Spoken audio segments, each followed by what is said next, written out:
ప్రభువైన యేసుక్రీస్తు నామములో వందనాలు తెలియజేస్తూ దేవుని యొక్క వాక్య భాగంలోకి మనం వెళ్ళిపోదాం. దేవుని యొక్క వాక్యంలో మనం చూసుకున్నట్లయితే సంఖ్యాకాండము 35వ అధ్యాయము 9వ వచనము నుంచి మనం చదువుకుందాం. సంఖ్యాకాండము 35వ అధ్యాయము 9వ వచనం దగ్గర నుంచి దేవుని యొక్క వాక్యములో మనం చూసుకుందాం. సంఖ్యాకాండము 35వ అధ్యాయము 9వ వచనం దగ్గర నుంచి దేవుని వాక్యాన్ని చూద్దాం. మరియు యెహోవా మోషేకు ఇలాగు సెలవిచ్చెను, నీవు ఇశ్రాయేలీయులతో ఇట్లనము, మీరు యోర్దాను దాటి కానాను దేశములోనికి వెళ్లిన తరువాత ఆశ్రయపురములుగా ఉండుటకు మీరు పురములను ఏర్పరచుకొనవలెను. పొరపాటున ఒకరిని చంపినవాడు వాటిలోనికి పారిపోవచ్చును. తీర్పు పొందుటకై నరహంతకుడు సమాజము ఎదుట నిలుచు వరకు వాడు మరణ శిక్ష నందకూడదు. కనుక ప్రతిహత్య చేయవాడు రాకుండా అవి మీకు ఆశ్రయపురములుగా ఉండును. మీరు ఇయ్యవలసిన ఆ పురములు 6 ఆశ్రయపురములు ఉండవలెను. వాటిలో యోర్దాను యువతల 3 పురములను ఇయ్యవలెను. కానాను దేశంలో 3 పురములను ఇయ్యవలెను. అవి మీకు ఆశ్రయపురములుగా ఉండును. పొరపాటును ఒకరిని చంపిన ఎవడైనాను వాటిలోనికి పారిపోవునట్లు ఆ 6 పురములు ఇశ్రాయేలీయులకును పరదేశులకును మీ మధ్య నివసించు వారికి ఆశ్రయమై ఉండును. చూడండి, దేవుని యొక్క వాక్యములో మనం చూసుకున్నట్లయితే మోషే కాలంలో దేవుడు మోషేతో చెప్తూ ఉన్నాడు. ఏం చెప్తూ ఉన్నాడు అంటే, ఆశ్రయపురములను నువ్వు కట్టవలను అని చెప్తూ ఉన్నాడు. ఎన్ని ఆశ్రయపురములు కట్టమంటున్నాడండి? ఇక్కడ 6 ఆశ్రయపురాలని కట్టమని చెప్తూ ఉన్నాడు. అసలు ఈ ఆశ్రయపురాలు ఎందుకు కట్టమంటూ ఉన్నాడు దేవుడు? మోషేని ఎందుకు కట్టమంటున్నాడు ఈ ఆశ్రయపురములను అని మనం చూసినట్లయితే, ఈ యొక్క ఆశ్రయపురములంతా ఎవరైనా ఒకరు పొరపాటున కానీ తెలుసో తెలియకో ఒక హత్య చేసినా, ఒక తప్పు చేసినా ఆ వ్యక్తిని మరలా ఇంకొక వ్యక్తి చంపకుండా ఉండునట్లుగా ఆ ఆశ్రయపురమును కట్టినప్పుడు ఆ వ్యక్తి కనుక ఆ ఆశ్రయపురము దగ్గరికి వెళ్లి దాక్కున్నట్లయితే ఆ ఆశ్రయపురములో ఉన్నటువంటి వ్యక్తిని ఏం చేయకూడదంట? చంపకూడదు. ఆ వ్యక్తి జోలి ఎవరు కూడా వెళ్ళకూడదు. ఆ వ్యక్తిని ఎవరు కూడా తాకకూడదు అని దేవుని యొక్క వాక్యము మనకి సెలవిస్తున్నది. మోషే కాలంలో ఆ 6 ఆశ్రయపురములను కట్టమని దేవుడు చెప్తే ఆ 6 ఆశ్రయపురాలు కట్టడానికి యెహోషువ కాలంలో కట్టినట్లుగా మనం చూస్తూ ఉంటాం. యెహోషువ గ్రంథం 20వ అధ్యాయము 1వ వచనం దగ్గర నుంచి మనం చదువుకుందాం. యెహోషువ గ్రంథం 20వ అధ్యాయము 1వ వచనం దగ్గర నుంచి చూద్దాం.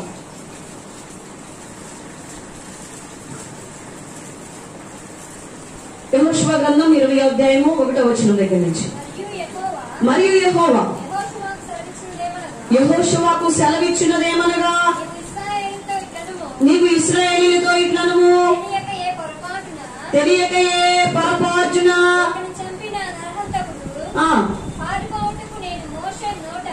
నేను మోషే నోట పలికించిన ఆశ్రయపురములను.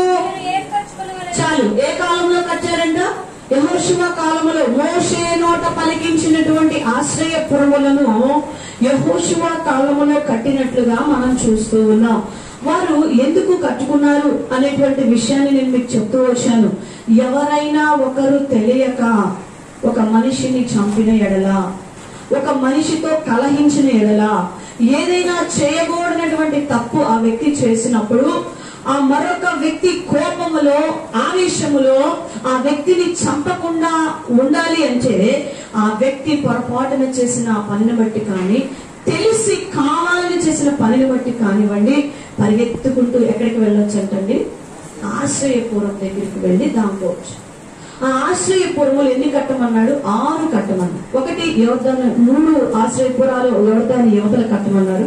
3 ఆశ్రయపురాలు యోర్దాను అవతల కానాన్లో కట్టమన్నట్లుగా మనం చూస్తా ఉన్నాం. 6 ఆశ్రయపురములను కట్టమన్నట్లుగా మనం చూస్తా ఉన్నాం.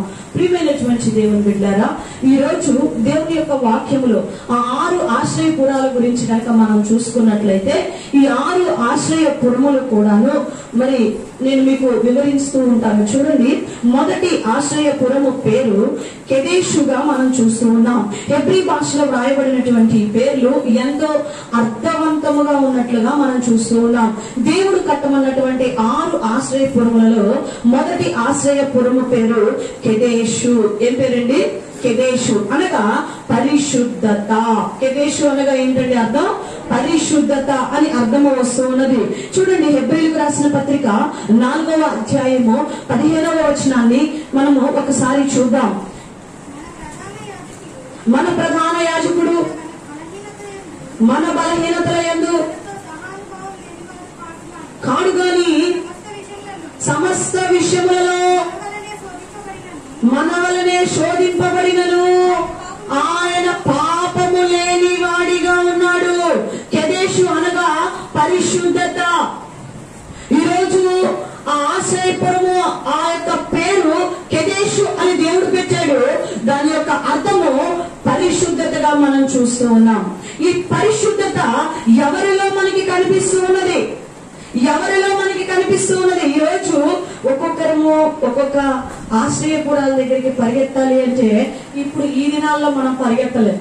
ఆ దినాల్లో ఇశ్రాయేల్ ప్రజలు ఆ ఆశ్రయపురాల దగ్గర ఉన్నారు కాబట్టి, ఆ ప్రాంతాల్లో నివసించారు కాబట్టి, వారు ఏదైనా మరి ఆపద వచ్చినప్పుడు, మరణాపాయ పరిస్థితుల్లో తెలియక చేసిన తప్పును బట్టి వారు ఆశ్రయపురం దగ్గరికి పరిగెత్తారు. పరిగెత్తుకుంటూ వెళ్లి ఆ ఆశ్రయపురంలో దాక్కున్నారు వాళ్ళు. అయితే ఈ రోజు ప్రస్తుతము మనము జీవిస్తూ ఉన్నాము. మరి మనం ఎక్కడికి పరిగెత్తాలి? మనము ఎవరి దగ్గరికి పరిగెత్తాలి? మరి కెదేషు అనేటువంటి ప్రాంతంకి మనం పరిగెత్తగలుగుతామా? ఆ ఆశ్రయపురం దగ్గరికి మనం పరిగెత్తగలుగుతామా? ప్రియమైన దేవుని బిడ్డలారా, ఈ ఆశ్రయపురములో ఉన్నటువంటి 6 అర్థాలు, 6 పరమార్థాలు ఉన్నటువంటి ఒక వ్యక్తిని ఈ రోజు మనం పరిచయం చేసుకోబోతూ ఉన్నాం. ఒక వ్యక్తిని మనం పరిచయం చేసుకోబోతున్నాం. ఈ 6 లక్షణాలు ఉన్నటువంటి ఒక కొత్త ఆశ్రయపురాన్ని ఈ రోజు మనం పరిచయం చేసుకోబోతూ ఉన్నాం. ప్రియమైనటువంటి దేవుని బిడ్డారా, ఆ ఆశ్రయపురము పేరే నా ఆశ్రయపురమైన యేసు. హల్లెలూయా, హల్లెలూయా. ఈ రోజు నువ్వు ఆశ్రయించడానికి కెదేషు దగ్గరికి పరిగెత్తనవసరం లేదు. నువ్వు ఆశ్రయించడానికి 6 ఆశ్రయపురాలు ఎక్కడున్నాయని వెతుక్కుని వెళ్లాల్సిన అవసరం లేదు. ఈ రోజు నీవు ఆశ్రయించడానికి నజరేయుడైన యేసు క్రీస్తు ప్రభువారు పాపము లేని వాడుగా భూమి మీదకి వచ్చాడు. హల్లెలూయా. ఆయనలో పాపము ఏ మాత్రము కూడా లేదు. యోహాను సువార్తలో అంటారు, 8వ అధ్యాయం 46వ వచనంలో ప్రభువారు అంటూ ఉంటారు, నాలో పాపం ఉన్నదని మీలో ఎవరైనా నిరూపించగలరా? మీలో ఎవరైనా నిరూపించగలరా అంటూ ఉన్నాడు. పాపము లేనటువంటి వాడు, పరిశుద్ధుడు. ఇప్పుడు మనము ఎవరినైనా ఆశ్రయించాలి అంటే ఎవరిని ఆశ్రయిస్తామండి? బలహీనులను వెళ్ళి ఆశ్రయిస్తామా? బలవంతులను ఆశ్రయిస్తామా? అమ్మా, ఏదైనా ఇప్పుడు నీ కుటుంబంలో ఒక తగాదా వచ్చింది అనుకున్నాం. ఫర్ ఎగ్జాంపుల్, భార్య భర్తల మధ్య గొడవ వచ్చింది అనుకున్నాం. భర్తకి నీకు పడట్లేదు, ఎవరిని ఆశ్రయిస్తాము? చక్కగా భార్య భర్తలు కలిసి ఉన్నటువంటి వాళ్ళు, మంచిగా జీవించేటువంటి వాళ్ళని ఆశ్రయిస్తావా? లేకపోతే వాడు కూడా ఎప్పుడు చూసినా తనుకునే వాళ్ళ దగ్గరికి వెళ్తావా? ఎవరి దగ్గరికి వెళ్తాం? చెప్పాలి, ఎవరి దగ్గరికి వెళ్తాం? మంచిగా చక్కగా ఎలాంటి గొడవలు లేకుండా సమాధానంగా ఉన్న వాళ్ళ దగ్గరికి పరిగెత్తుతామా? అవునా? అంటే ఒక అర్హత అనేది ఉండాలా. మనం ఆశ్రయించాలి అంటే వాళ్ళకి ఒక అర్హత అనేది ఉండాలా. దేవుడు ఒక అర్హత అనేది వాళ్ళకి పెట్టాలా. లేకపోతే వాళ్ళ దగ్గరికి మనం పరిగెత్తుకుంటూ వెళ్ళలేము. వాళ్ళ దగ్గరికి వెళ్ళి మనము అడగలేము. ఏదైనా అవసరమైనప్పుడు ఫోన్ చేసి వెంటనే, అన్న ఇదిగో ఈ పని కావాలి, ఎట్లా ఫోన్ చేస్తున్నాం? నేను ఎలా ఫోన్ చేస్తున్నాను? ఎందుకంటే ఆ అర్హత వాళ్ళకి ఉంది కాబట్టి. అది ఆ అర్హత లేనటువంటి ఒక వ్యక్తులకి ఫోన్ చేసి, ఇప్పుడు ఆ కేశవులలో చేయవలసినటువంటి పనిని రాజుకు ఫోన్ చేసి, రాజు నాకు ఈ పని చేయమ్మా అన్నాం అనుకోండి, చేయగలుగుతాడా? వయసు తనది చిన్న వయసు, అంత పలుకుబడి తనకి లేదు, అంత బలము తనకి లేదు, చాలా చిన్నవాడిగా ఉన్నాడు. అలాంటి వాళ్ళని మనం ఏం చేయలేము, ఆశ్రయించలేము. ఈరోజు నువ్వు నీ యొక్క సమస్యల్లో, నీ బాధల్లో నీవు ఆశ్రయిస్తున్నటువంటి వ్యక్తులు ఎవరుగా ఉన్నారనేది ఈరోజు మనం పరిశీలన చేసుకోవాలి. మనం పరిశీలన చేసుకోవాలి. నీకు ఆదరించేటువంటి వ్యక్తినే నువ్వు ఆశ్రయిస్తున్నావా? నువ్వు బలం ఇచ్చేటువంటి వ్యక్తిని నువ్వు ఆశ్రయిస్తున్నావా? ఈరోజు చాలా మందిని ఎవరిని ఆశ్రయిస్తూ ఉంటారంటే వాళ్ళ బలాన్ని ఆశ్రయిస్తూ ఉంటారు. నాకు బలం ఉందిలేపా, నేను మీరు చూసేది నన్ను నా బలం ఉందిలే పో అంటూ ఉంటారు.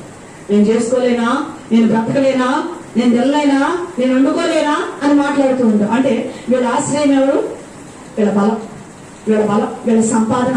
ఇంకొంతమంది సంపాదన, నేను సంపాదించుకోవట్లేదా, నాకు సంపాదన లేదా, నేను తినలేనా, నేను తెచ్చుకోలేనా, డబ్బులు పడేస్తే చూస్తారు, డబ్బులు పడేస్తే ఆహారం వచ్చింది. ఎట్లా వచ్చింది, ఎలా వచ్చింది? ఈరోజు కొంచెం కాళ్ళు ఉన్నాయి కాబట్టి వెళ్ళి అలా డబ్బులు పడేస్తేస్తావు, ఓకే. రేపు ఏదన్నా పొరపాటున అనారోగ్యం వస్తే డబ్బులు ఉన్నాయి, ఎలా పడేస్తావు? పడేయడానికి ఓపిక రావాలిగా, పైకి లెగవాలిగా, బీరువా తీయాలిగా. ఎక్కడి నుంచి వస్తుంది? ప్రియమైనటువంటి దేవుని బిడ్డలారా, ఈరోజు నువ్వు ఎవరిని ఆశ్రయిస్తున్నావు? అనేక మంది విగ్రహాలను ఆశ్రయిస్తూ ఉంటారు, ఆస్తిని ఆశ్రయిస్తూ ఉంటారు. కొంతమంది అయితే మనుషుల్ని ఆశ్రయిస్తూ ఉంటారు. ఎవరినమ్మా? మనుషుల్ని ఆశ్రయిస్తుంటారు. అబ్బా వీళ్ళు ఉన్నారులే, నాకు ఇంకేం భయం లేదు, వీళ్ళు ఉన్నారులే, నాకు దిగులు లేదు, నా పిల్లలు ఉన్నారమ్మా, నాకు దిగులు లేదు, నా పిల్లలు ఉన్నారు. ఎంతవరకు చూస్తాడు నీ పిల్లలు? ఎంతవరకు చూస్తాడు నీ భర్త? ఎంతవరకు చూస్తుంది నీ భార్య? ప్రియమైన దేవుని బిడ్డలారా, ఈ రోజు ప్రతి ఒక్కరు కూడా నిర్దాక్షిణ్యంగా నిన్ను వదిలిపెట్టి ఈ భూమిని కానివ్వండి, అపార్థాలతో కానివ్వండి, ఏది ఏమైనా వదిలిపెట్టి ఒక దినాన్ని ఇక్కడి నుంచి వెళ్ళిపోవాల్సింది. కానీ నిన్ను విడవకుండా నీతో ఉండేటువంటి ఆశ్రయపురమైనటువంటి యేసుక్రీస్తు ప్రభువారు, ఈయనలో నిన్ను ఆశ్రయించి, నువ్వు ఆయన ఆశ్రయించినప్పుడు నిన్ను ఆదుకొని, నిన్ను బలపరిచి, నిన్ను రక్షించేటువంటి సామర్థ్యము కలిగినటువంటి దేవుడు. హల్లెలూయా! ఆయనలో పాపము ఏమాత్రము లేదు. ఆ కేదేశు అనే అనబడినటువంటి ఆశ్రయపురాలు, మట్టితో కట్టబడినటువంటి ఆశ్రయపురాలు, 6 ఆశ్రయపురాలు కూడా అవి ఒక దినాన శిథిలమైపోతాయి, ఒక దినాన చెదలబడతాయి, ఒక దినాన ఏ తుఫాను వచ్చినా, ఏ వర్షం వచ్చినా ఆ ఆశ్రయపురాలు మొత్తం కూడా ఏమైపోతాయి? కూలిపోతాయి, పాడైపోతాయి. కానీ మన ఆశ్రయపురమైన యేసు ఎన్నడెన్నడు కాదు. ఆయన నా విమోచకుడు, సజీవుడు అని యోబు చెప్తూ ఉన్నాడు. హల్లెలూయా! ఆయన సజీవుడైనటువంటి యేసుక్రీస్తు ప్రభువారు నిన్ను నన్ను కూడా ఆశ్రయపురముగా ఆయన ఆశ్రయించినప్పుడు మనల్ని విడుగునటువంటి దేవుడుగా ఉన్నాడు. ప్రియమైనటువంటి దేవుని బిడ్డలారా, ఈయనలో ఏ పాపము లేదండి. ఏం లేదండి? పాపమే. ఈ రోజున పాపములో ఉన్నామే, ఈ రోజున పడిపోతూ ఉన్నామేమో. అయితే పాపములో ఉన్న వ్యక్తిని ఎవరు బయటికి తీస్తారు? పాపము లేని వ్యక్తి బయటికి తీయాలండి. ఒక వ్యభిచారములో బ్రతుకుతున్న స్త్రీని ఒక వ్యభిచారములో ఉన్న స్త్రీ విడిపించగలుగుతుందా? విడిపించలేదు. ఈరోజు పాపము లేని వాడే నిన్న బంధకముల నుంచి బయటకు తీసుకురావాలి. కేదేశు అనగా పరిశుద్ధత. మీ పరలోకపు తండ్రి పరిపూర్ణుడు కనుక మీరు కూడా ఎలా ఉండాలంట? పరిపూర్ణులుగా ఉండవాలని మత్తయి సువార్త 5వ అధ్యాయం 8వ వచనంలో మనం చూస్తూ ఉన్నాం. ఈరోజు నీవు జీవితంలో కూడా నువ్వు ఆశ్రయిస్తున్న దేవుడు పరిశుద్ధుడు కనుక నీవు కూడా పరిశుద్ధంగా ఉండాలని దేవుని యొక్క వాక్యం మనకి సెలవిస్తూ ఉన్నది. ప్రియమైన దేవుని బిడ్డలారా, నీ జీవితంలో పరిశుద్ధత ఉన్నదా? ఒకవేళ పరిశుద్ధత నువ్వు కోల్పోయావా? పాపమును జయించలేని స్థితిలో నువ్వు వెనక జారిపోతూ ఉన్నావా? పాపము నీ జీవితంలో నిన్ను వెనక్కి లాగుతుందా? రా, ఆశ్రయపురమైన యేసుని ఆశ్రయించు. పాపం లేని ఆయన నీకు విడుదలిస్తాడు. హల్లెలూయా! 2వ ఆశ్రయపురం పేరు చెప్పుకున్నాం. చూడండి, 2వ ఆశ్రయపురం పేరు షెకెము. ఏంటండి?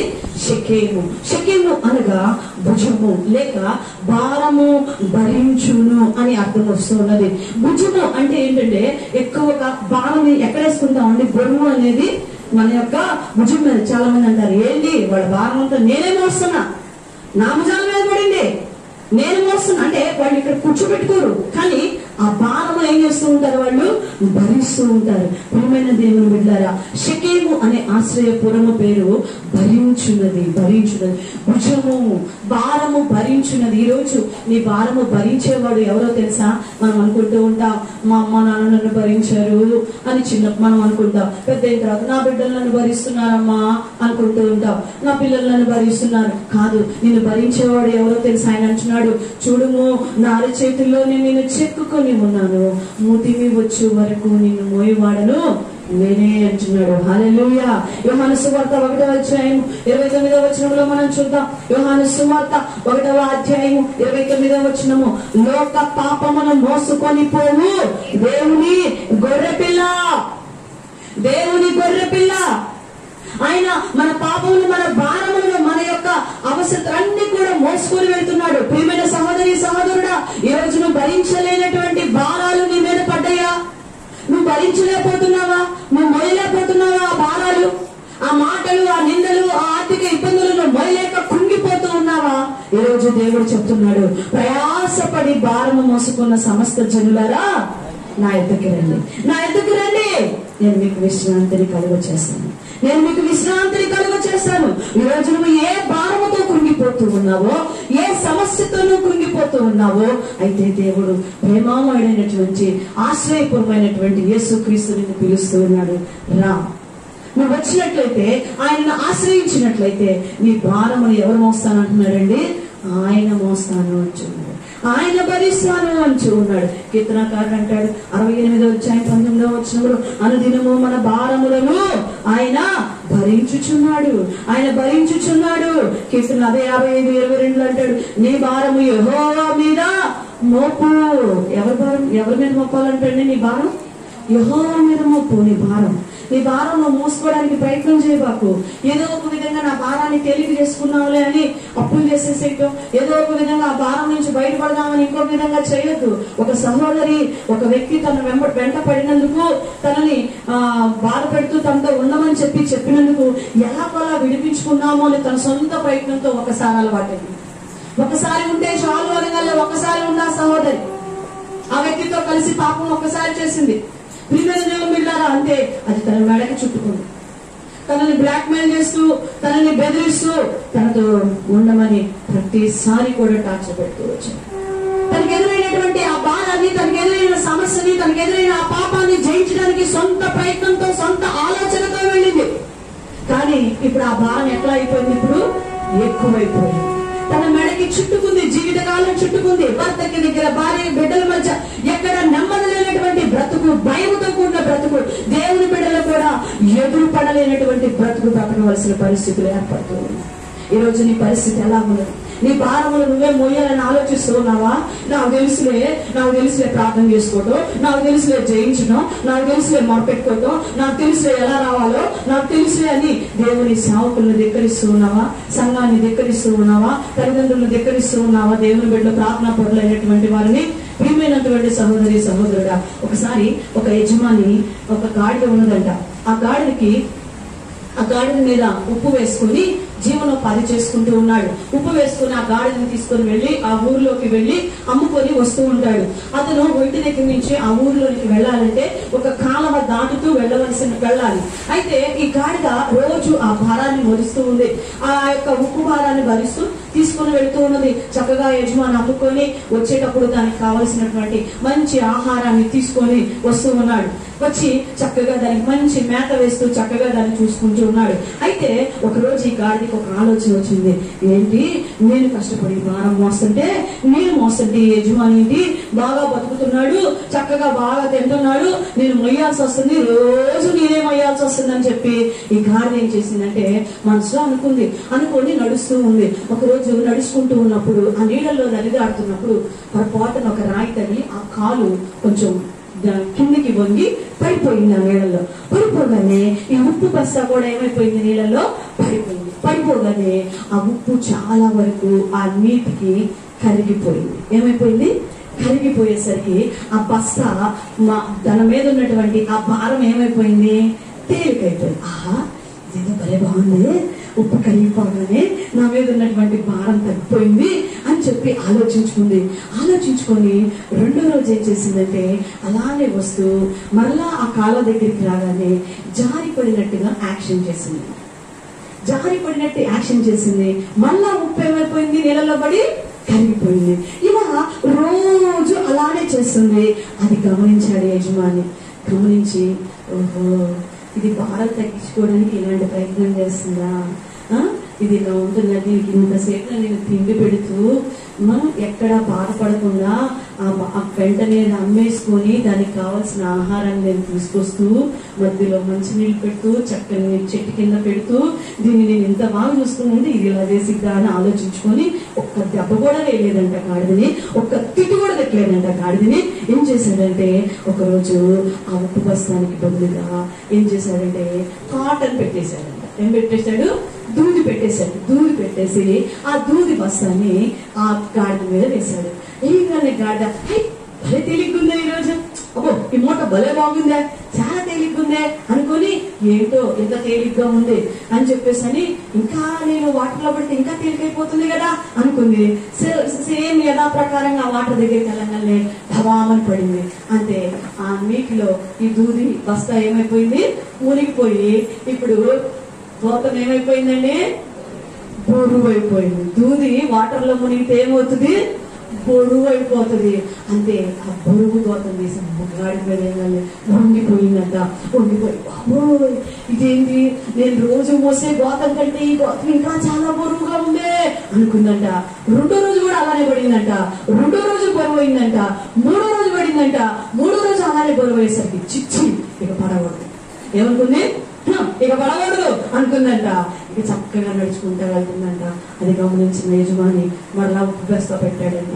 చక్కగా మూసుకొని ఆ నది రాగానే అడుగులు అడుగు జాగ్రత్తగా చూసి నడుస్తుందంట. ఎలా నడుస్తుందండి?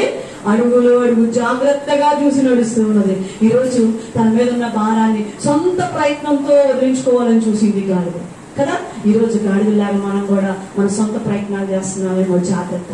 ఈ రోజు ఆశ్రయపరమైన యేసుని నువ్వు ఆశ్రయించకుండా నీ భారముల మీద నీకు విడుదల రాదు. మన భారములు భరించువాడు, మన భారములు సహించువాడు ఆయన ఉన్నాడు. ఈ రోజు నీవు భరిస్తున్న భారము ఏదైనా సరే సహోదరి, నువ్వు ఆయన దగ్గరికి వచ్చినట్లయితే ఆయన నీ భారముల నుంచి నేను విడిపించే దేవుడుగా ఉన్నాడు. హల్లెలూయా. మూడవ ఆశ్రయపురము చూడండి, హెబ్రోను. ఏంటండి హెబ్రోను అనగా? సహవాసము. ఏంటండి? సహవాసము. సహవాసము చూడండి. దేవుని యొక్క వాక్యములో మనం చూసుకున్నట్లయితే యెషయా గ్రంథము 41వ అధ్యాయము 8వ వచనాన్ని ఒకసారి మనం చదువుకుందాం. యెషయా గ్రంథం 41వ అధ్యాయము 8వ వచనము. నా సేవకుడైన ఇశ్రాయేలు, నేను ఏర్పరచుకున్న యాకోబు. చూడండి ప్రియమైన దేవుని బిడ్డలారా, సహవాసము. పరలోకముందున్నటువంటి దేవుడు ఈ రోజు నీతో నాతో సహవాసము చేయడానికి వచ్చాడు. ఆదాము అవ్వలతోటి అవ్వను నిర్మించి వారితో ఏం చేశాడంటే ఈ రోజు సహవాసము చేసినట్లుగా మనం చూస్తూ ఉన్నాం. సహవాసము చేసే దేవుడు ఆయన, కృపగలిగినటువంటి దేవుడు. ఈ రోజు దేవునితో నీ జీవితము, స్నేహము, నీ సహవాసం ఉండాలని దేవుడు కోరుకుంటూ ఉన్నాడు. లోకముతో నీ స్నేహం ఉండకూడదు. యాకోబు అంటాడు 4వ అధ్యాయము 4వ వచనంలో, ఈ లోక స్నేహము దేవునితో వైరమని మీరు ఎరుగరా? ఆదాము అమ్మ దేవునితో స్నేహం చేసినంత వరకు చక్కగా ఉన్నారు. ఏదైనా తోటలో హ్యాపీగా ఎక్కడ కావాలంటే అక్కడికి వెళ్ళిపోతూ సంతోషంగా జీవిస్తూ ఉన్నారు. ఎప్పుడైతే అమ్మ తన స్నేహాన్ని దేవునితో కాకుండా మరొక అపవాదితో స్నేహం కలిపినప్పుడు, సర్పరూపంలో ఉన్నటువంటి సాతానుతో స్నేహం కలిపినప్పుడు వాళ్ళ జీవితం పాడైపోయింది. ఆ స్నేహం వల్ల ఏదైనా తోటలో నుంచి బయటికి వెలువైపడ్డారు. ఈ లోక స్నేహం వల్ల, ఈ లోక ఫ్రెండ్స్ వల్ల, ఈ లోకంలో ఉన్నటువంటి సహవాసం వల్ల నీ జీవితంలో నువ్వు కూడా వెలువైపడబోతున్నావు. ఒకరోజు కళ్ళు తెరవబోతున్నావు. ఆ స్థలమే పాతాళం. ప్రియ సహోదరి సహోదరుడా, ఈ రోజు నువ్వు ఎవరితో సాంగత్యం చేస్తున్నావు, ఎవరితో నువ్వు సహవాసం చేస్తున్నావు? మన సహవాసము ఆయనతో ఉండాలని ఆయన కోరుకుంటూ ఉన్నాడు. ప్రార్థనతో నువ్వు సహవాసం చేసే బిడ్డగా ఉండాలని దేవుడు కోరుకుంటూ ఉన్నాడు. మోషేని పిలుస్తూ నా స్నేహితుడైన అబ్రహాము యొక్క కుమారుడైన యాకోబు ఎంత చక్కగా పిలుస్తున్నాడండి. అబ్రహాము దేవుడికి ఏమైపోయాడంటండి? స్నేహం. వాళ్ళిద్దరి మధ్య మంచి రిలేషన్, ఫ్రెండ్షిప్ అయిపోయారు వాళ్ళిద్దరు. సువార్తల్లో కూడా చెప్తున్నాడు. కొత్త నిబంధనలకు వచ్చేసరికి కూడా నా స్నేహితుడు అని పిలుస్తున్నాడు అండి అబ్రహాం. దేవుడు అబ్రహాము ఎలా ఉన్నారంటే మంచి స్నేహితులుగా, మంచి సహవాసం కలిగి ఉన్నారు. ఈ రోజు నీ సహవాసం ఎవరితో చేస్తూ ఉన్నావు? ఎవరితో నువ్వు ఫ్రెండ్షిప్ చేస్తూ ఉన్నావు? ఎవరి దగ్గర కూర్చొని మాట్లాడుతూ ఉన్నావు? ఎలాంటి మాటలు నువ్వు మాట్లాడుతున్నావో ఒక్కసారి నువ్వు పరిశీలన చేసుకో. ప్రియ సహోదరి, వేశ్య సాంగత్యము వద్దు అని సామెతలు 6:26లో దేవుడు చెప్తూ ఉన్నాడు. వేశ్యలతో నువ్వు సాంగత్యం చేయవద్దు. అంతేకాదు సామెతలు అదే అధ్యాయంలో 22వ అధ్యాయము 24-25 వచనంలో మనం చూస్తే కోపచిత్తునితో నీవు సహవాసము చేయవద్దు. కోపచిత్తులతో, ఎప్పుడు కోప్పడేటువంటి వ్యక్తులతో కూడా మనం సహవాసం చేయకూడదు. వేసే సాంగత్యము చేయకూడదు. మనం కొరింథీయులకు రాసినటువంటి పత్రికలో 2వ పత్రికలో అంటాడు 15వ అధ్యాయం 33వ వచనంలో, దుష్ట సాంగత్యము మంచి నడవడికిని ఏం చేస్తుందంట? చెరిపేస్తుంది. ఈ రోజు నీ సహవాసం ఎవరితో ఉన్నది? ఎవరిని ఆశ్రయిస్తున్నావు? ఎలాంటి వాళ్ళ దగ్గరికి వెళ్ళి సహవాసం చేస్తూ ఉన్నావు? ప్రియ సహోదరి సహోదరుడా, ఆయన నీతో నాతో సహవాసము చేయటకు పరలోకం నుండి వచ్చినటువంటి వాడిగా ఉన్నాడు. హల్లెలూయా. పాపము లేనటువంటి పరిశుద్ధుడు నీ భారమును భరించుటకు, నిన్ను ఆ బంధకముల నుంచి విడిపించుటకు నీతో స్నేహం చేయడానికి వచ్చాడు. హల్లెలూయా. 4వ ఆశ్రయపురము పేరు చెప్తూ ఉన్నాను చూడండి. 4వ ఆశ్రయపురాన్ని మనం చూసుకున్నట్లయితే చూడండి, బేసేరు. ఏం పేరేంటండి? బేసేరు. ఈ బేసేరు అనగా దుర్గము అని అర్థం అండి. ఏంటండి అర్థం? దుర్గము అని అర్థం. సామెతల గ్రంథం 18వ అధ్యాయము 10వ వచనాన్ని చదవండి. సామెతల గ్రంథం 18వ అధ్యాయము 10వ వచనం. యెహోవా నామము బలమైన దుర్గము, నీతిమంతుడు అందులోకి పరిగెత్తి సురక్షితంగా ఉంటాడంట. దేవుని నామము ఎలాంటి నామం అంటండి? దుర్గము, బలమైన దుర్గము. ఈరోజు బలము ఆయనే. ఈరోజు నీ బలముగా, నీ దుర్గముగా ఉండేది ఆయనే. ప్రియమైనటువంటి దేవుని బిడ్డలారా, ఈరోజు నువ్వు ఆయన్ని బలముగా చేసుకున్నావా? ఈరోజు నువ్వు ఆయన ఆశ్రయిస్తే బలవంతుడుగా అవుతావు. యెషయా గ్రంథంలో చెప్తారు, యెహోవా కొరకు ఎదురు చూచువారు నూతన బలాన్ని పొందుతారు. నూతన బలాన్ని పొందుతారు. ఈరోజు నువ్వు దేవుని కొరకు ఎదురు చూసినట్లయితే నూతన బలాన్ని పొందుకుంటావు. ఆయన బలవంతుడైనటువంటి దేవుడు, దుర్గమైనటువంటి దేవుడు. గొల్యాతుని దావీదు చంపాడు అంటే ఊరికనే అలా చంపేశాడా అండి? బలవంతుడైన దేవుణ్ణి ఆయన కలిగి ఉన్నాడు. యెహోవా నామములో వెళ్ళాడు, యెహోవాదే యుద్ధం అన్నాడండి. అంటే ఏమొచ్చేసింది ఆయనకి? జయము. లేకపోతే ఇంత చిన్న దావీదు ఎక్కడ, 6 మూరల జాండ ఉన్న గొల్యాత్ ఎక్కడ? ఆయన చేతిలో ఉన్న ఖడ్గం ఎక్కడ? దావీదు చేతిలో ఉన్న రాయి ఎక్కడ? ఆ రాయితోనే జయించాడంటారా? ఆ రాయితోనే తను గొల్యాతుని జయించాడంటారా? దేవుని నామములో దేవుని దుర్గముగా చేసుకున్నాడు దావీదు. హల్లెలూయా. ఈ రోజు నీ సమస్య ఏదైనా సరే నీ దుర్గముగా, నీ బలం ఎవరు ఉన్నారంటే దేవుడే చెప్పాలంటే, నా బలం నా దేవుడమ్మా. ఆయన నాకు దుర్గంగా ఉన్నంత వరకు నాకు ఏ భయం లేదు, ఏ శత్రువు నన్ను ఏమీ చేయలేదు అని చెప్పాలన్నది నువ్వు ఒప్పుకోవాలా? ఈ రోజు ప్రియమైనటువంటి సహోదరి సహోదరుడా, ఈ రోజు నువ్వు ఎలాగా ఉన్నావు నీ జీవితంలో? ఆయన మనకున్నప్పుడు ఏ అపాయము మన గుడారము సమీపించదు, ఏ అపాయము నీకు సంభవించదు. వచ్చు ప్రియమైన దేవుని బలమైన దుర్గముగా ఆయన ఉన్నాడు. ఆయన ఆశ్రయిస్తావా? ఈ రోజు 5వ ఆశ్రయపురం చెప్తున్నా చూడండి. 5వ ఆశ్రయపురము పేరు రామోతు. ఏం పేరండి? రామోతు అనగా మహిమోన్నతము అని అర్థమండి. ఏమర్థమండి? మహిమోన్నతము. ఇది పరలోకానికి సంబంధించిందిగా మనం చూస్తూ ఉన్నాం. యెషయా గ్రంథం 57వ అధ్యాయము 15వ వచనం చదువుకుందాం. అలానే కొరింథీయులకు రాసిన 2వ పత్రిక 4:4 కూడా చదువుకుందాం. యెషయా గ్రంథం 57వ అధ్యాయం 15. మహాగణుడును మహోన్నతుడు అయిన పరిశుద్ధుడు ఎవరంటండి? మహాగణుడు, మహోన్నతుడు, పరిశుద్ధుడు అనేటువంటి దేవుడు ఆయనే యెషయా ముందుగా ప్రవచిస్తూ ఉన్నాడు. మహాగణుడు, మహోన్నతుడు అనేటువంటి దేవుడు, మహిమ స్వరూపము కలిగినటువంటి దేవుడు, పాపము లేని పరిశుద్ధుడైనటువంటి దేవుడు ఆయన. వ్యర్థమైనటువంటి ఈ యొక్క శరీరముతో నీవు చేస్తున్న ప్రతి పాపము నుంచి విడిపించుటకు శక్తి కలిగిన గొప్ప దేవుడు ఆయన. హల్లెలూయా. మహోన్నతుడైనటువంటి దేవుడు ఆయన. మనము ఆ మహోన్నతుడైన దేవుణ్ణి మనము ఆశ్రయించకుండా, కొరింథీయులకు రాసిన 2వ పత్రిక 4:4 అంటాడు చూడండి, ఈ లోక సంబంధమైన యుగ దేవత మన గుడ్డితనములకు మన కనులకు ఏం కలుగు చేస్తుందంటండి? గుడ్డితనము కలుగచ్చు. మనం ప్రకాశించకుండా ఉండినట్లుగా, ఆయనని మనము మహోన్నతుడైన దేవుని చాటుకు మనం వెళ్ళకుండానట్లుగా గుడ్డితనాన్ని కలుగు చేస్తుంది. ఈరోజు నువ్వు అక్కడికి వెళ్ళు, నువ్వు ఎక్కడికి వెళ్ళు, నువ్వు అక్కడ కూర్చో, నువ్వు ఎక్కడ కూర్చో, ఏమంటావు ప్రార్థనకి? కాసేపుట్లో అయిపోతుంది కదా ప్రార్థన, కొంచెంసేపట్లో ప్రార్థన అయిపోతుందిలే. పాపం వారమంతా కష్టపడ్డావు, వారమంతా అలసిపోయావు, పని చేసావు, ఏమంటావు ఈ వారం ఈ రోజు ప్రార్థనకి? బొజ్జు పడుకో, కాసేపు పడుకో. లేదంటే చక్కగా మాంసం కూర తెచ్చుకొని పలావన్నాలు వండుకొని తిను, చక్కగా తిను, నా ప్రాణమా తిను, తాగు, సుఖించు చెప్తూ ఉంటాడు అపవాది. మహోన్నతుడైన దేవుని సన్నిధిలోనికి నిన్ను రాకుండా వాడు అడ్డుపడుతూ ఉంటాడు. ప్రియమైనటువంటి దేవుని పెట్టారు. ఈరోజు మహోన్నతుడైన దేవుని దగ్గరకు వస్తేనే నువ్వు పరలోకానికి వెళ్ళాడు. అంతేకాదు 6వ ఆశ్రయపురం పేరు మనం చూస్తూ ఉన్నాము, గొలాను. ఏం పేరంటే ఇది? గొలాను అనగా ఎదురు చూడు. ఎదురు చూడు, ఎదురు చూడు అని అర్థం వస్తుంది. చూడండి, యోహాను సువార్త 14వ అధ్యాయం 6వ వచనం. నేనే మార్గమును, నేనే సత్యమును, నేనే జీవమును. నా ద్వారానే నీకు పరలోకం. నా కొరకు నువ్వు ఎదురు చూడాలా? ఎవరి కొరకు ఎదురు చూడాలా? పరిశుద్ధుడైన దేవుని కొరకు నువ్వు ఎదురు చూడాలా? మనం ఎదురు చూడాలంటే ఎవరి కోసం అండి? నేను నా ద్వారానే, నేనే మార్గము, నేనే సత్యము, నేనే జీవము అని చెప్తున్నాడండి దేవుడు. ఈరోజు ఆయన వైపు నువ్వు ఎదురు చూసినప్పుడు, ఆ మార్గంలో నడిచినప్పుడు, అప్పుడు మాత్రమే నువ్వు పరలోకానికి వెళ్ళగలుగుతాం. ప్రియమైనటువంటి దేవుని బిడ్డలారా, ఈరోజు ఈ 6 ఆశ్రయపురాల్లో ఉన్నటువంటి పరమార్థాలు, ఈ 6 ఆశ్రయపురంలో ఉన్నటువంటి లక్షణాలన్నీ కూడా ఎవరిలో ఉన్నాయండి? ఎవరిలో ఉన్నాయండి? యేసుక్రీస్తు ప్రభువులో ఉన్నట్లు మనం చూస్తూ ఉన్నాం. యేసుక్రీస్తు ప్రభువులో ఉన్నాయి. మనము ఏదైనా షాప్ కి వెళ్ళినప్పుడు ఆఫర్ ఏమన్నా ఉందా అని చూస్తూ ఉంటాం. ఏం చూస్తాం? మనం షాప్కి వెళ్తే ఆఫర్ చూస్తాం చూడడం ఖచ్చితంగా చూస్తాం. నేను మా మదర్కి సరుకులు తెమ్మని చెప్పినప్పుడు ఖచ్చితంగా అడుగుతా, అమ్మా సర్ఫ్ ప్యాకెట్ కానీ సోపులు కానీ ఏమన్నా ఆఫర్లు ఉన్నాయా అడుగుతుంటాం. ఎందుకు?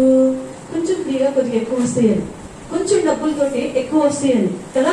ఒకటి కొనాలి అంటే 50 రూపాయలు పెట్టాలి, ఒకటి కొనాలంటే 50 రూపాయలు పెట్టాలి కదా.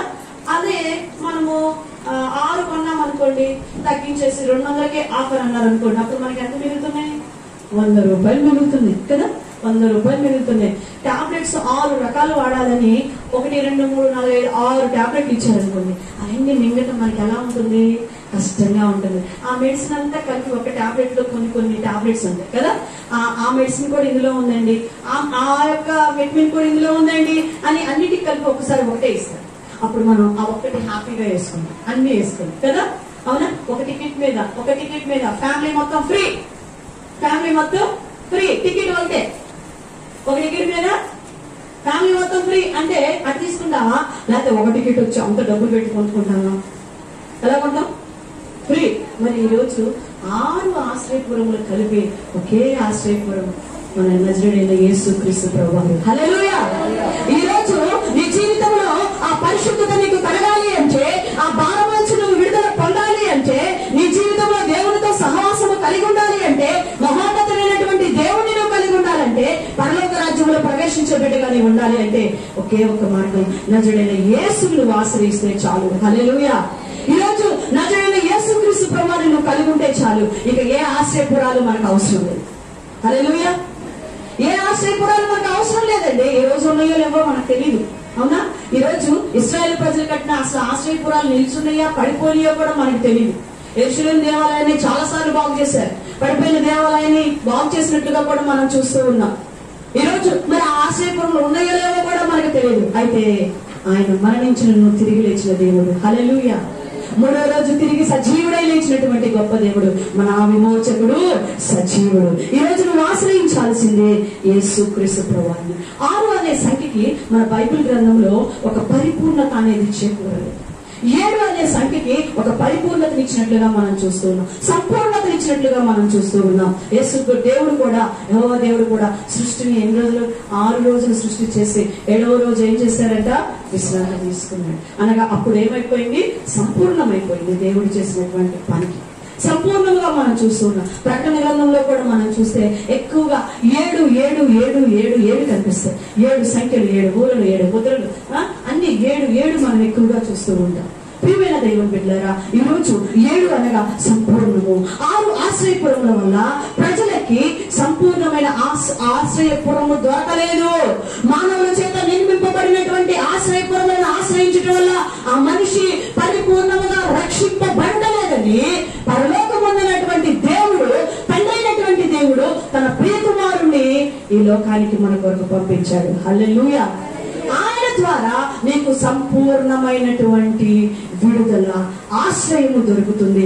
అది ఎంత గొప్ప ఆశీర్వాదం అంటే, ఎంత గొప్ప ఆశ్రయం అంటే, ఇహమందును పరలోకమందు కూడా ఆ ఆశ్రయం నీకు దొరుకుతుంది. హల్లెలూయా. యుగ యుగాలు ఆయనతోనే ఉండబోతున్నాం. ఈ లోకం వరకే కాదు ఆ ఆశ్రయపురం. ఈ లోకంలో ఇప్పుడు మనం ఇల్లు కట్టుకున్నాం అనుకోండి, ఈ ఇల్లు ఎప్పటి వరకు మనం కాపాడుతుంది? వర్షానికి, ఎండకి, చలికి మనల్ని ఏం చేస్తుంటుంది? కాపాడుతూ ఉంటుంది.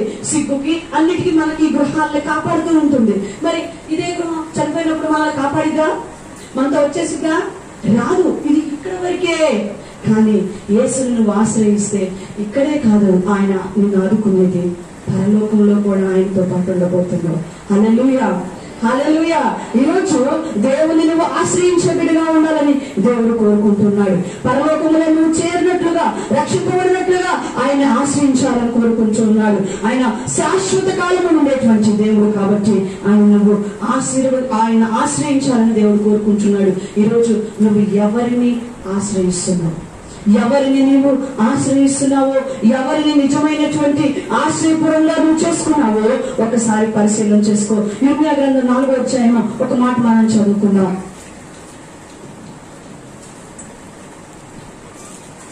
ఇర్మియా గ్రంథం 4వ అధ్యాయం 1వ వచనం. ఇశ్రాయేలు, నీవు తిరిగి రానుద్దేశించిన ఎడల నా యొద్దకే రావాలి. నువ్వు దేవుని దగ్గరికే రావాలి. నువ్వు అటు ఇటు ఆశ్రయించడం వల్ల ప్రయోజనం లేదు. నీ డబ్బు, నీ బలము, నీ అందము, నీ యొక్క బంధువులు, నీ కుమారులు, నీ కుమార్తెలు, నీ భర్త, నీ భార్య ఎవరు కూడా నిన్ను రక్షించలేరు. నువ్వు ఆశ్రయించాల్సింది ఎవరిని? ఆయన్ని. ఆమోస్ అంటాడు 5వ అధ్యాయం 6వ వచనంలో, ఆమోస్ గ్రంథం 5వ అధ్యాయం 6వ వచనంలో చూడండి, యెహోవాను ఆశ్రయించుడి అప్పుడు మీరు బ్రతుకుతారు. ఎప్పుడు బ్రతుకుతారు? ఎప్పుడు బ్రతుకుతారు? యెహోవాను ఆశ్రయించు. నువ్వు దేవుణ్ణి ఆశ్రయించు. నీకు ఉద్యోగం ఉందా? మంచిదే. నీకు డబ్బు ఉందా? మంచిదే. నీకు బలం ఉందా? ఇంకా మంచిదే. అయితే అవి భూమి మీద వరకే నీకు పనికొస్తాయి. అయితే నువ్వు యుగ యుగములు కూడా ఆయన రాజ్యంలో సంతోషిస్తూ ఈ లోకంలో పరలోకంలో కూడా నువ్వు సంతోషంగా ఉండాలంటే నజరేయుడైన యేసుని నువ్వు ఆశ్రయించాలి. హల్లెలూయా, హల్లెలూయా. యెషయా అంటాడు 26వ అధ్యాయం 4వ వచనంలో, చివరికి మాట మనం చదువుకుందాం. యెషయా గ్రంథం 26వ అధ్యాయం 4వ వచనం, యెహోవాయే నిత్య ఆశీర్వాదము, యుగ యుగములు. ఎవరిని నమ్ముకోవాలంటే మనం యెహోవానే నమ్ముకోవాలి. నువ్వు ఆయన్నే ఆశ్రయించాలి. ఇంకెవరిని పెడితే వాళ్ళని నువ్వు ఆశ్రయించడానికి వీల్లేదు. మనుషులు నువ్వు ఆశ్రయించవద్దు, మనుషులను నమ్ముకోవద్దు. ప్రియమైనటువంటి దేవుని బిడ్డలారా, ఈ రోజు నువ్వు ఎవరిని ఆశ్రయిస్తున్నావో పరిశీలన చేసుకో. నిన్ను హత్తుకోవడానికి, నిన్ను కౌగలించుకోవడానికి, నాతో యుగ యుగాలు నువ్వు జీవించడానికి, నిన్ను పరలోక రాజ్యంలో నాతో పాటు కూర్చోబెట్టుకోవడానికి రా, నన్ను ఆశ్రయించు అంటూ ఉన్నాడండి. నన్ను ఆశ్రయించు అంటూ ఉన్నాడండి. ప్రియమైన దేవుని బిడ్డలారా, చెట్లన్నీ కలిపి ఒకసారి మన చెట్లు మన అందరిలో ఎవరు రాజుగా ఉండాలో ప్లాన్ చేసుకుందాం. నువ్వు ఉంటావా, నువ్వు ఉంటావా? మేమున్నాం రాజుగా అనుకునే. అయితే ఈ చెట్లు అంటే ఫస్ట్ ద్రాక్ష చెట్టు దగ్గరికి వెళ్ళి అడిగినాయి అంట, మా చెట్లందరికీ నువ్వు రాజుగా ఉంటావా అంటే, అమ్మో వద్దు, నా ద్రాక్షరసం నా దేవుడికి ఇవ్వకుండా నేనెలా ఉంటాను అనిందంట. అలానే అంజూరపు చెట్టు దగ్గరికి వెళ్ళి అడిగితే, లేదు నా ఫలాలని ఆయనకి ఇవ్వకుండా నేనెలా మీతో రాజుగా ఉంటాను, మిమ్మల్ని ఎలా వెళ్తాను అన్నాయంట. ఒలివ చెట్టు దగ్గరికి వెళ్ళి అడిగితే, ఒలివ చెట్టు నేను నా యొక్క ఫలాన్ని నా దేవుడికి ఇవ్వకుండా నేనెట్లా మిమ్మల్ని వెళ్తాను అంటే, ఈ చెట్లన్నిటికీ ఏమి అర్థం కాక ఒక భయంకరమైన బొళ్ళ చెట్టు దగ్గరికి వెళ్ళి అడిగినాయంట.